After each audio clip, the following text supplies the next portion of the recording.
नमस्कार, मी संतोष सानप. मी आता जालन्यावरून निघालोय, पनवेलला चाललोय. इथून मागं पण माझ्यासोबत अशी 1-2 वेळेस घटना घडली. आजची ताजी घटना आहे बघा, लाईव्ह घटना आहे. हे खिळे बघा, हे समृद्धी हवे. 1 तास झाले पोलिसवाल्यांना फोन करतोय. समोरच्या गाडीचे 4 टायर पंक्चर झालेत. पोलीसची मदत अजिबात होत नाही या रोडवरती. इथून मागं पण 2 वेळा, आता पण फॅमिली सोबत आहे. हे बघा, पूर्ण रस्ता जाम झाला. हे बघा, पोलीस इथे उभे. अजिबात आता लोक पोलीस आहे. हे खेळ दाखव, सगळे दाखव खेळ. पूर्ण खेळांजवळ उभे. इकडे घे, इकडे.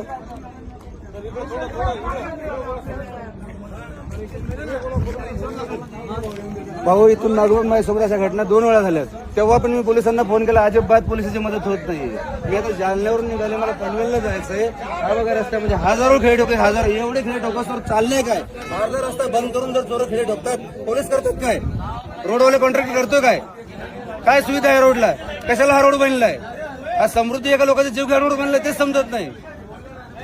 व्हिडिओ व्हायरल करा हे, आणि हे दाखवा ह्या पोलिसवाल्यांना. अजिबात पोलिसची मदत होत नाही ह्या रोडला.